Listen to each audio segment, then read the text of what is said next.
বাংলাদেশ জামাত ইসলামী ঢাকা মহানগরী দক্ষিণের উদ্যোগে আয়োজিত আজকের মুক্তিযুদ্ধে ছাত্রলীগ, যুবলীগ, রাজনীতির স্বেচ্ছাসেবকলীগ এবং তার সাথে পুলিশের কাছে উৎসাহী কিছু লোকেরা সম্মিলিতভাবে হাজার মুসল্লিদের উপরে অতর্কিত হামলা চালিয়ে চট্টগ্রামে হাজারীতে মুসল্লিদের উপরে হামলা চালিয়ে 7 জন মুসল্লিকে নিহত করে শহীদ করা এবং অসংখ্য মুসল্লিদেরকে রক্তাক্ত করে গুলিবিদ্ধ করার প্রতিবাদে আজকের এই কর্মসূচিতে সংগ্রামী ভাই বন্ধুগণ,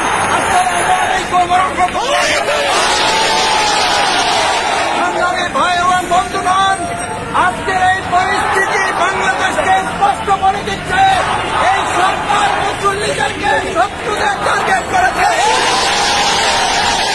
পার্শ্ববর্তী একটি রাষ্ট্রকে বন্ধু বানাতে গিয়ে বাংলাদেশের 18 কোটি মানুষকে শত্রু বানিয়ে দিয়েছে। আজকে আমাদের সুবর্ণ জয়ন্তীর 50 বছরে বাংলাদেশ মসজিদ রক্তাক্ত করে কত মুসলমানদেরকে তারা হত করেছে। সরকারকে স্পষ্ট ভাষায় জানিয়ে দিতে চাই, এর বার্তা হচ্ছে আপনার পতন নিশ্চিত করে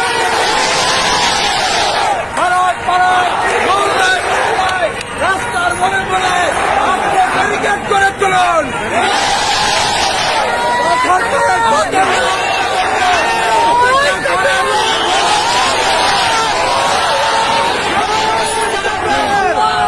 মুসলমানদের এই রক্তের ব্যবসা নেওয়ার জন্য 50 বছর থেকে বাংলাদেশকে যে তারা রক্তাক্ত করেছে, আমরা 78 সালে এরকম রক্ত দেখিনি। সরকারকে হুঁশিয়ার করে দিতে চাই, আপনি ওকে সত্য পদত্যাগ করুন।